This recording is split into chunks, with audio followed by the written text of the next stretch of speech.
안녕하십니까, 책돌이입니다. 오늘 소개해드릴 책은 내가 나에게 하는 말이 내 삶이 된다 입니다. 저자는 우에니시 아키라입니다. 부제는 부자로 태어나지 않아도 잘 되는 사람들의 말 습관입니다. 먼저 저자 소개를 하겠습니다. 우에니시 아키라, 심리학자이자 저술가이다. 시세이도를 퇴사한 후 심리학, 동양, 철학, 불교, 사상, 성공 철학을 바탕으로 인생론을 연구했다. 대표 저서로는 푸념도 습관이다, 둔감력 수업, 마음 청소 등이 있다. 바로 본문을 보도록 하겠습니다. 이 책은 총 4장으로 구성되어 있는데요. 먼저 첫 번째 1장, 하루를 즐겁게 시작하고 싶을 때 나에게 하는 말. 2장, 잘하고 있는지 걱정될 때 나에게 하는 말. 3장, 절호의 기회를 잡고 싶을 때 나에게 하는 말. 4장, 한계에 부딪혔을 때 나에게 하는 말. 5장, 행복이 멀게 느껴졌을 때 나에게 하는 말. 6장, 일이 잘 안 풀릴 때 나에게 하는 말. 7장, 실패가 두려울 때 나에게 하는 말. 8장, 감정의 파도가 몰아칠 때 나에게 하는 말. 9장, 인간관계가 어려울 때. 그리고 10장, 희망의 끈을 놓고 싶지 않을 때 나에게 하는 말. 이렇게 구성되어 있습니다. 이렇게 10장 중에서 제가 감명 깊게 읽은 부분을 발췌해서 낭독하도록 하겠습니다. 내 안의 이야기를 듣자. 진짜 하고 싶은 걸 알게 된다. 사람은 자기 마음이 향하는 대로 살아가야 한다. 하기 싫은 일이라도 상사가 내린 지시에는 따라야 한다. 하기 싫은 공부도 원하는 학교에 가려면 참고 해야 한다. 그러나 그것만으로는 삶의 기쁨을 찾을 수가 없다. 물론 상사가 지시한 일을 충실히 해내기 위해서는 하기 싫어도 하기는 한다거나 하고 싶지 않아도 참고 한다는 마음도 중요하다. 또 진학을 위해서라면 인내하고 공부에 집중해야 한다. 그런데 그만큼 내가 좋아하는 일, 내가 하고 싶은 일도 중요하다. 좋아하는 일에 열중하다 보면 삶의 기쁨이 생겨난다. 하고 싶은 일을 위해 노력하면 더욱 풍요롭고 보람있는 인생을 만들어갈 수 있다. 중국 고대 사상가 한비는 저서 한비자에서 타인에게 의지하지 말고 내게 있는 가능성과 능력을 더욱 신뢰해야 한다라고 이야기한다. 자기의 힘을 믿고 자기의 마음의 소리에 충실히 따른다면 충분히 새로운 운명이 열릴 것이다. 마음을 비우자. 잡념에 휘둘리지 마라. 성공은 결과일 뿐 목적이 아니다. 손중의 창시자인 달마대사에게는 다음과 같은 일화가 있다. 제자가 달마대사에게 좌선을 하면 어떤 좋은 일이 있습니까? 라고 물었다. 그러자 달마대사는 단 한마디, 좋은 일은 하나도 없다 라고 대답했다. 달마대사의 말인즉슨 이것을 하면 어떤 좋은 일이 있을까 하고 딴 생각을 하니까 좌선에 집중할 수 없는 것이다. 마음을 비워라. 생각을 하지 마라. 지금 하는 일에 집중해야 깨달음을 얻을 수 있다라는 뜻이다. 요즘을 사는 현대인들도 살펴볼 만한 이야기다. 이 일에 어떤 의미가 있을까? 무슨 좋은 일이 있을까? 라고 고민하기보다 무심하게 내가 지금 하는 일에 집중하는 것, 시간이 흐르는 것도 잊고 열중하는 것을 좌우명을 삼아 살아보자. 그러면 집중력이 늘고 결과적으로 좋은 성과를 낼 수 있다. 성공을 목적으로 삼지 말고 마음을 비우고 노력하는 데 최선을 다하면 좋은 결과를 얻게 된다. 80%로 만족하자. 욕심을 내니까 만족하지 못하잖아. 인생은 바람대로 되지 않는 법이다. 그렇다고 노심초사해서도 안 된다. 고바야시 이치조는 일본 쇼와 시대의 유명한 사업가였다. 오늘날 한큐 그룹의 창업자이기도 하다. 고바야시 이치조는 80%를 경영 모토로 삼았다. 일이 바람대로 되지 않더라도 80% 정도로 만족할 만한 성과가 나온다면 그것으로 충분하다고 생각한 것이다. 그는 그러면 지나치게 밀어붙이다가 실패하는 일이 없다. 남에게 사람이 악착 같아라는 험담을 듣지 않아도 된다. 세상살이에는 바람을 80% 이루는데 만족해야 한다라고 말했다. 인생에는 생각대로 되지 않는 일이 많이 있다. 그러나 시각을 바꾸면 100% 바람대로 되지 않지만 80%는 만족스러운 결과다라고 여길 만한 일도 꽤 많다. 그렇게 80%로 만족하자. 잘했어 라고 생각하는 습관을 들이면 큰 실패 없이 만족하며 살아갈 수가 있다. 우선 움직이자. 움직이고 있을 때는 두렵지 않다. 행동할수록 용기가 커진다. 주저할수록 공포가 커진다. 처음 자전거를 탔을 때를 떠올려보자. 넘어지면 다치겠지? 상당히 아플 텐데 라고 겁부터 난다. 그런데 일단 페달을 밟기 시작하면 자전거를 타는 데 집중하여 공포심 따위는 잊어버리게 된다. 그뿐인가? 이렇게 자전거를 타고 조금 더 멀리 가보자 라는 용기도 생긴다. 그리고 시간이 지나면 자전거를 탈 수 있게 된다. 인생이란 모두 그런 게 아닐까? 취직할 때, 결혼할 때, 아니면 신규 프로젝트를 시작할 때 등 경험해보지 못한 일을 시작하려면 누구나 두렵기 마련이다. 그러나 과감하게 결정하고 행동하기 시작하면 두려움은 사라지고 반대로 용기가 솟아난다. 점점 커져가는 두려움에 다리가 후들후들 떨리고 손가락 하나 들 힘도 없어지기 전에 과감하게 행동하자. 그러고 나면 일이 착착 진행될 것이다. 나중에 돌아보면 그때 하길 잘했어 라며 마음이 흐뭇해질 것이다. 스스로 한다. 행복은 내가 만드는 것이다. 높은 곳에 오르고 싶다면 내 발로 올라가야만 한다. 남에게 업혀가겠다는 생각은 금물이다. 하늘은 스스로 돕는 자를 돕는다라는 속담이 있다. 하늘은 남의 힘에 기대해 행복을 바라는 의존심 강한 사람을 돕지 않는다. 내 힘으로 노력하는 마음가짐이 있는 사람을 돕는다라는 뜻이다. 앞으로 이뤄내고 싶은 바람이 클수록 의존심을 버리고 어떻게 해서든 실현해내려는 각오를 다지고 용기를 내야 한다.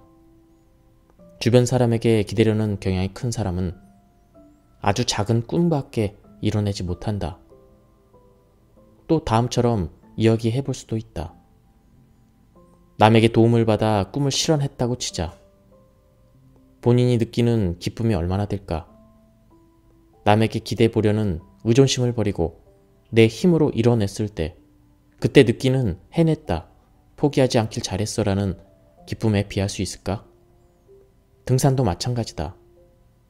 누군가의 등에 업혀서 정상에 오른들 신나봐야 얼마나 신나겠는가. 내 발로 땀을 뻘뻘 흘리며 정상에 올라야 성취감도 그만큼 크다. 단숨에 해치운다. 하고 싶지 않은 일일수록 단숨에. 알약은 한 번에 꿀꺽 삼켜야 한다. 하고 싶지 않거나 괴로운 일, 고생스러운 일일수록 무심결에 뒤로 미루게 된다. 그렇게 점점 미루다가 결국 아무리 시간이 흘러도 손을 대지 않은 채로 있다. 그러면 마음속에 짐이 되어 늘 기분이 개운치 않다. 하고 싶지 않은 일일수록 할 수 있을 때 게으름 피우지 말고 단숨에 해치운다. 이것이 가벼운 마음으로 즐겁게 하루하루를 보내는 요령이다. 하기 싫다거나 짜증난다고 부정적으로 생각하기보다는 차라리 마음을 비우고 단숨에 정리해버린다. 그러면 가뿐한 마음으로 내일을 맞이할 수가 있다. 때로는 갈대가 되자. 유연하게 사는 사람이 가장 강한 사람이다. 이솝 우화에 갈대와 올리브 나무라는 이야기가 있다. 갈대와 올리브 나무가 둘 중 누가 강한지 언쟁을 벌였다. 올리브 나무는 갈대에게 갈대야, 너는 바람이 세게 불면 금방 휘잖아. 나는 아무리 바람이 세게 불어도 꿈쩍하지 않아. 갈대야, 너는 약하고 나는 강해. 이렇게 말하며 놀렸다. 어느 날 바람이 세차게 불었다. 갈대는 강풍에 견디지 못하고 휘어져 버렸다. 반면에 올리브 나무는 강풍에 버티고 버티다가 끝내 꺾여버렸다. 이 이야기는 진짜 강한 것은 상황에 유연하게 대처하고 물 흐르듯이 살아가는 것임을 알려준다. 어떤 상황에서든 자기 뜻을 관철하려는 사람이 있다. 이런 삶의 태도는 분명 강하다. 그러나 장애물이 너무 크면 올리브나무처럼 버텨내지 못하고 꺾여버린다. 갈대처럼 부드럽게, 때로는 유연하게 타협할 줄도 아는 그런 사람이 진짜 강한 사람이다. 열심히 하지 않으면서 열심히 한다. 한 번에 많이는 그만. 한 번에 너무 많은 일을 하려고 해서는 안 된다. 인생을 행복하게 보내기 위해서는 물론 노력이 필요하다. 그러나 지나친 노력도 금물이다. 거친 동물로 알려진 나귀도 짐을 너무 많이 실으면 무게를 버티지 못한다. 때로는 쓰러지기도 한다. 인간도 마찬가지다. 아무리 체력이 좋은 사람이라도 너무 무리하면 쓰러지기 마련이다. 아무리 참을성이 좋은 사람이라도 한계가 있는 법이다. 그러므로 내 체력, 능력, 한계를 잘 알고 그 범위 안에서 노력해야 한다.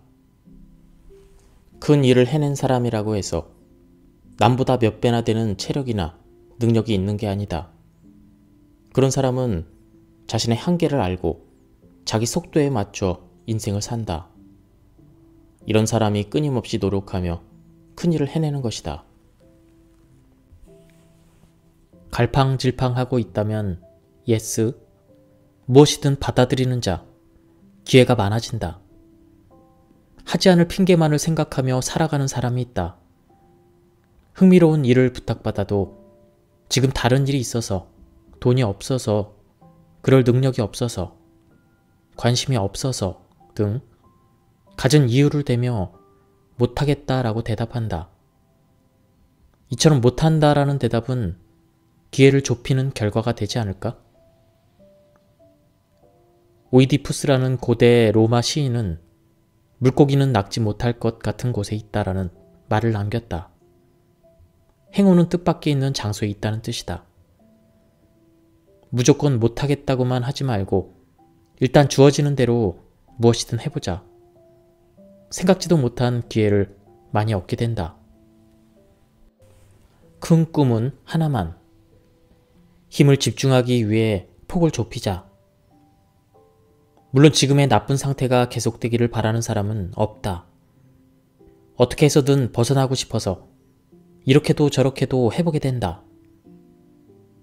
그러나 이러한 시도들이 오히려 역효과를 가져올 때도 많이 있다. 그렇지 않아도 심신이 지쳐있는데 이런저런 일을 하면 힘이 분산되어 삐걱거리고 만다. 상황이 좋지 않을 때는 이것만은 이뤄내겠다. 이것만은 끝까지 마무리하겠다 하고 한 가지에 집중한다. 하나의 꿈과 희망의 힘을 집중하는 것이다. 그것이 나쁜 상황에서 벗어나는 계기가 되어줄 것이다. 끝이 좋으면 다 좋은 법. 마지막 5분 동안 한눈 팔지 말아라. 프랑스의 영웅 나폴레옹은 천재적인 군인이었다. 프랑스군을 이끌고 전쟁에 나가 차례로 승리하고 드넓은 영토를 손에 넣어 프랑스 황제 자리까지 올랐다. 그는 승패를 결정하는 것은 마지막 5분에 달려있다.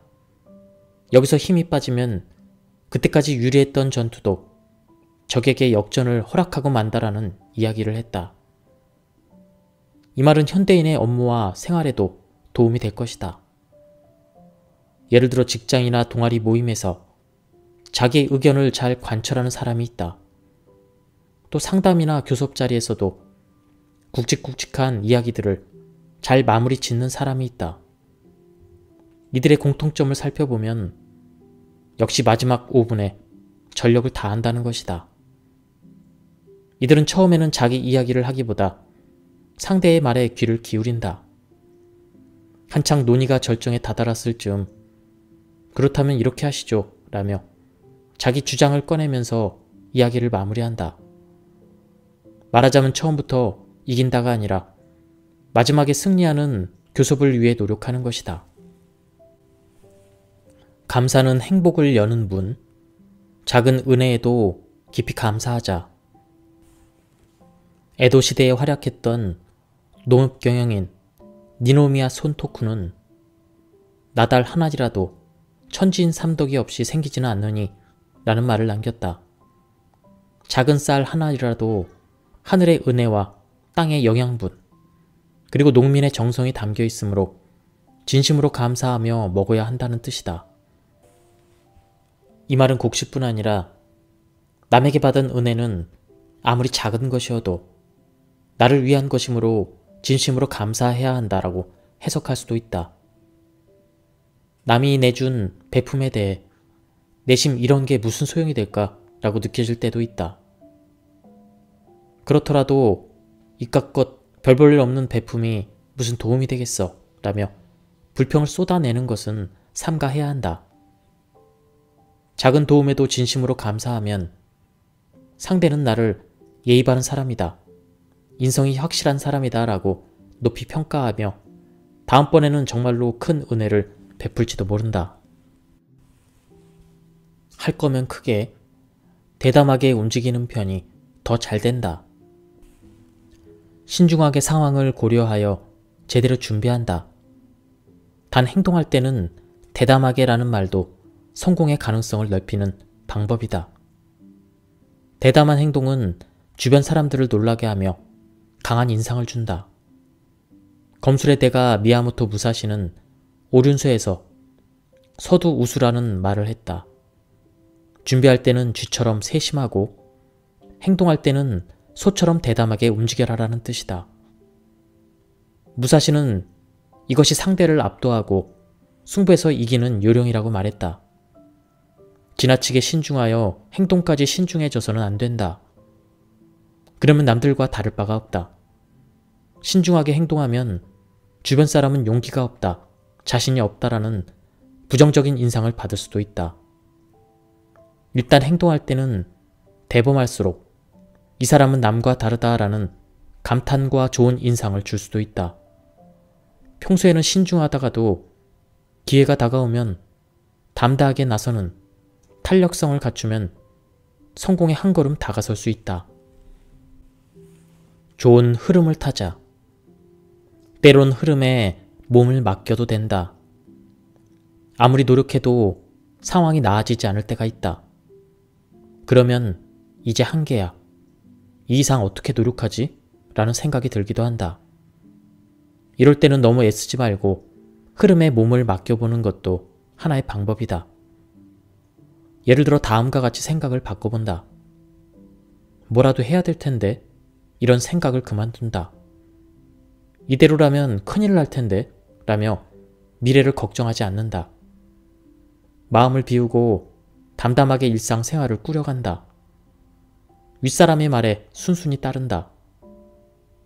이렇게 하면 어떻게 되는 거지? 이런 쓸데없는 걱정을 하지 않는다. 이처럼 바람이 부는 대로 물이 흐르는 대로 그렇게 지내다 문득 멈춰서 보면 목적지에 다다랐다. 불운의 연속이었던 삶이 호전되기 시작했다라는 경우가 있다. 고대 중국의 사상가 노자는 물이 낮은 곳으로 흘러가듯 그렇게 살아가라 라고 했다. 이 역시 흐름에 몸을 맡기고 산다는 그런 뜻이다. 시간을 잊어버리자. 벌써? 라고 말할 수 있는 날을 목표로 삼자. 시간이 지나가는 것도 모르고 열중하는 사람은 자주 벌써 시간이 이렇게 됐네 라며 혼잣말을 한다. 벌써 이 시간이야? 라고 말할 수 있는 사람은 행복한 사람이다. 왜냐하면 열중할 게 있기 때문이다. 열중할수록 마음속에서 느껴지는 기쁨도 크다. 반대로 입버릇처럼 아직도 멀었나? 라고 중얼거린다면 아마도 지루하기 때문일 것이다. 이런 사람은 열중할 것이 없는 경우가 많이 있다. 어쩌면 일상생활도 따분하지 않을까? 그래서 자신의 흐름이 더디게 느껴질 수도 있다. 도락이라는 말이 있다. 요즘에는 일은 뒷전이고 노는데 정신없다라는 나쁜 뜻으로 받아들여지곤 하지만 진짜 뜻은 다르다. 도락이란 원래 불교 용어로 시간의 흐름도 있고 깨달음을 얻기 위한 수행을 즐기며 힘쓰는 것을 말한다. 일이든 취미든 이렇게 도락적 인생을 실천하는 사람이야말로 행복한 사람이 아닐까? 행운은 뒤늦게 온다. 그러니까 서두르지 마라. 포기하지 마라.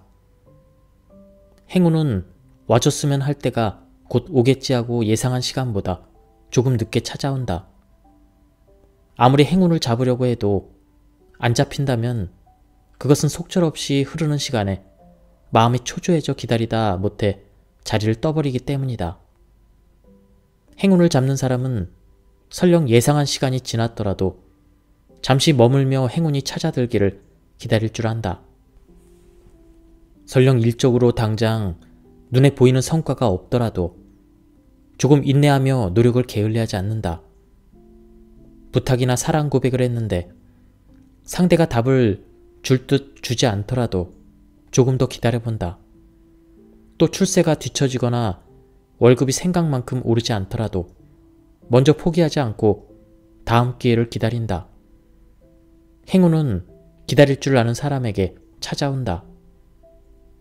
안달하며 결과를 찾지 않고 마음의 여유를 갖고 살아가다 보면 반드시 좋은 일이 생긴다. 마음이 느긋해지면 또한 행복해진다. 지금에 만족한다. 수소한 것에 만족하면 행복해진다. 상대성 이론을 발견한 천재 물리학자 아인슈타인은 자주 이렇게 말했다. 검소하게 살아가려고 애쓴다. 작은 것에도 만족하는 삶은 건강에도 좋다. 마음에 행복감을 준다. 이런 아인슈타인의 생각은 평범한 사람이 행복하게 살아가는데도 도움이 된다. 많이 가졌다고 해서 적게 가진 사람보다 행복하다고 할 수는 없다. 인생의 행복은 가진 양으로 결정되는 것이 아니다. 행복한지 아닌지는 그 사람의 마음에 달려있다. 설령 가진 것이 적더라도 거기에 만족하고 그 안에서 요령껏 자기만의 생활 방식을 찾아간다면 충분히 행복하게 지낼 수 있다. 물건으로 넘쳐나는 생활을 쫓기보다 지금 내 수중에 있는 것에 만족하면서 살아가는 삶도 있다는 것을 알아야 한다. 돈보다도 소중한 것이 있다. 사람이 행복하게 살아가기 위해서 돈은 필요하다. 지금 세상은 돈이 없으면 살 것도 먹을 것도 구할 수가 없다. 그렇다고 돈이 많을수록 행복한가 하면 꼭 그렇지도 않다. 아무리 큰 부자라고 해도 사랑하는 가족과 친구가 곁에 없다면 결코 행복하지 않다.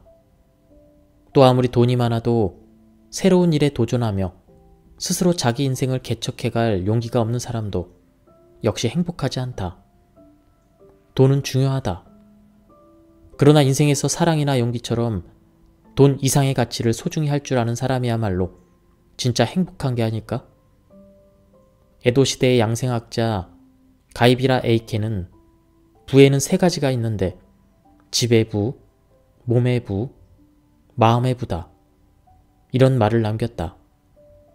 설령 재산이 없더라도 가정이 화목하고 몸이 건강하고 마음이 사랑으로 꽉 차 있다면 그 사람은 행복하다라는 뜻이다. 인생을 살아가는 데 도움이 될 만한 말이다.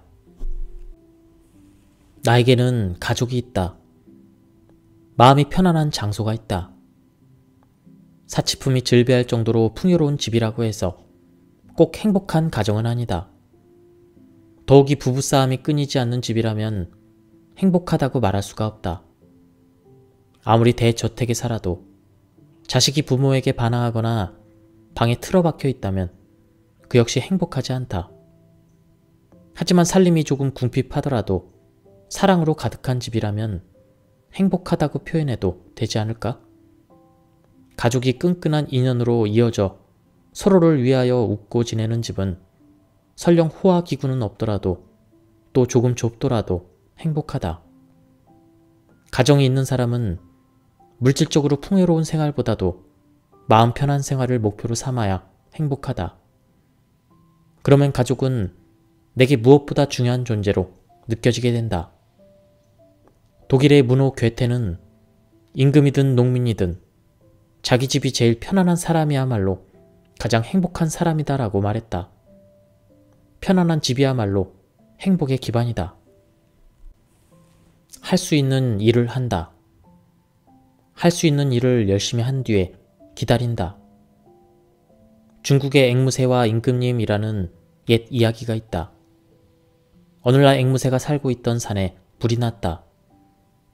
산에는 앵무새의 친구인 동물들이 많이 살고 있었다. 앵무새는 동물 친구들을 구하려고 호수에 뛰어들어 날개를 적셨다. 그리고 불난 곳까지 날아가서는 있는 힘껏 날갯짓을 하며 물을 뿌렸다. 이 모습을 본 임금님은 참으로 멍청한 앵무새로구나. 날개에서 떨어지는 저 작은 양의 물로 어떻게 산불을 끈단 말이냐 하고 생각했다. 그러자 하늘의 신이 부지런히 노력하는 앵무새를 가엾게 여겨 큰 비를 내렸다. 산불은 이내 잡혔다. 이 이야기에는 내가 할 수 있는 일을 열심히 하고 있으면 마침내 기회가 찾아온다라는 인생의 교훈이 담겨 있다. 성공의 기회를 잡기 위해 지금 내가 갖고 있는 실력 이상으로 무언가를 할 필요는 없다. 초조해하지 않고 무리하지 않으면서 내가 할 수 있는 것을 꾸준히 하고 있으면 하늘은 내 편을 들어주고 마침내 성공하는 날이 온다. 급한 때일수록 천천히 착실하게. 서두르고 있을 때 꼭 문제가 생긴다. 그러므로 서두를 때일수록 절대로 당황하지 마라. 이 말을 마음속으로 간직하자.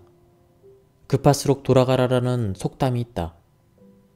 다급할 때일수록 오히려 느긋하고 신중하게 진행하라는 뜻이다.